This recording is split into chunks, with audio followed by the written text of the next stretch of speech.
สบายดีพี่น้องมื้อนี้อุ้มออกกำลังกายเฮ็ดบ้านสีสู่ขวัญอยู่เดินพระธาตุหลวงเวียงจันทน์นครหลวงเวียงจันทน์สปป.ลาวพี่น้อง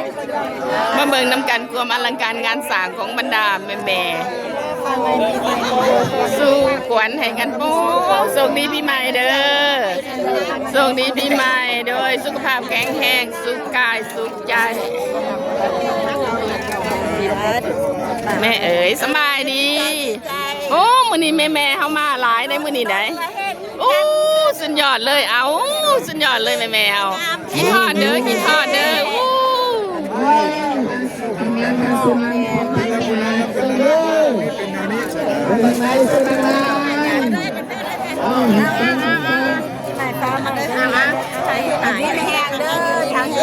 อยู่นี่มีแห้งเด้อพ่อเด้อเข้มแข็งสุขภาพแข็งแรง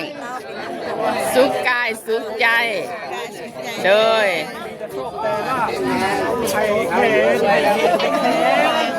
แข่งว่าแข่งโคแข่งกันเดียวเงินคำวันนี้ลายแข่งกันเดียวแข่งกันเดียวไม่ได้แข่งกันเดียวมื้อนี้โอ้แม่เฮาเบิกบ้านมวลซื่นส่งเลยให้คนดีคนเขาไม่ได้พอโอ้โหติดใจไปเนาะดีเดียวสวยแล้ว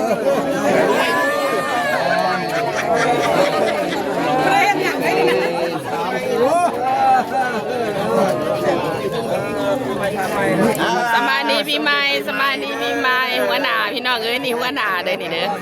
หัวหน้าใหญ่อยู่ในกลุ่มเลย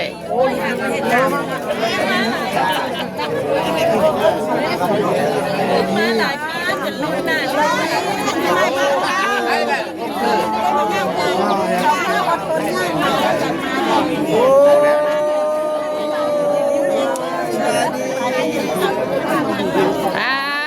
ความสุขกายสุขใจของแม่สุดยอดอลังการงานสร้างสุดยอดอลังการงานสร้างเลย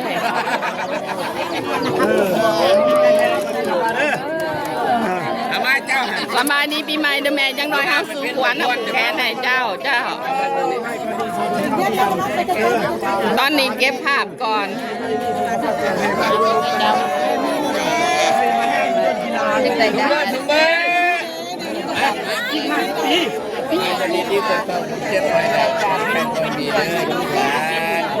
มีความหมาย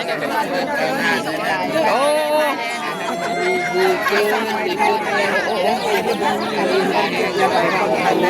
โดยขอบใจหลายๆเพิ่นก็เส้นเดียวกันเด้อเส้นเดียวกันเด้อสุขภาพแข็งแรงสุขกายสุขใจ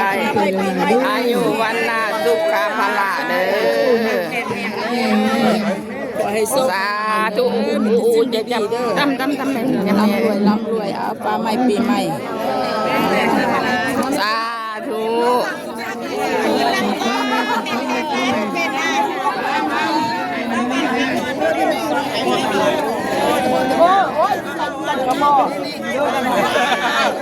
มีข้าวต้มขนมพร้อมได้พี่น้องเอ้ยแม่นะบ่แม่นธรรมดาได้แต่ขาดบ่ได้ก็คือโต๊ะกวดตั้งอยู่นี่แหละเป็นเหล่าบองยาพี่น้องเป็นเหล่าบองยาต้นตำรับของบรรดาครอบครัวแม่เอามา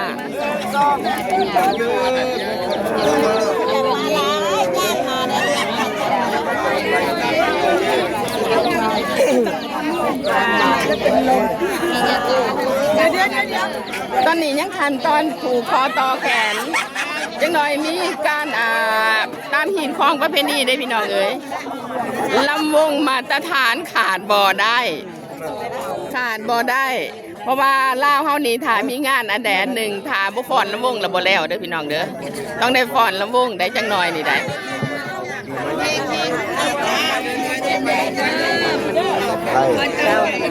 บ่ได้ฮอดนะจะฮอดไปหรอ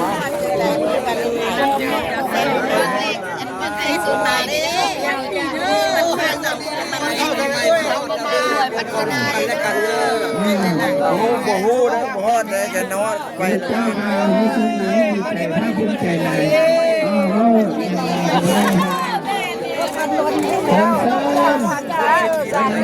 สุขกายสุขใจเด้อน้องคนสวยสบายดีเอ้ยสุขกายสุขใจ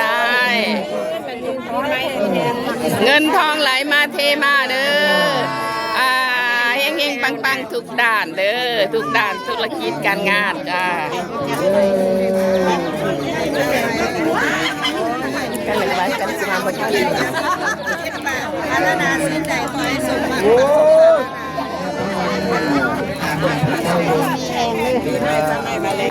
ยแม่เขาเป็นธรรมดาเด้อหันหลังมาดูจ้าสุดยอดอลังการเลยสุดยอดอลังการทีมไม่ลามาเลย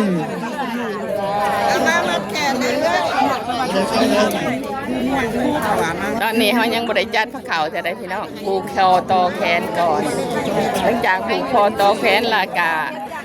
มีพระเขาสมาคีพี่น้องมีพระเขาสมาคีแล้วก็อันขาดบ่ได้ก็คือตามฮีดคลองประเพณีละมงมาตรฐานสุขกายสุขใจเด้อเอ้ยสุขกายสุขใจเด้อเฮงๆรวยๆเด้อฝ่าไม้ปีใหม่พญาไปแบบปีเก่าปีใหม่ที่ให้มีแต่ความร่ำรวย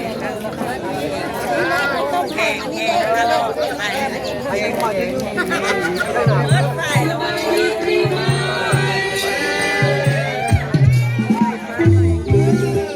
พี่น้องให้เบิ่งตัวนี้ก่อนขอบใจหลายๆที่ติดตามหับชมเจ้า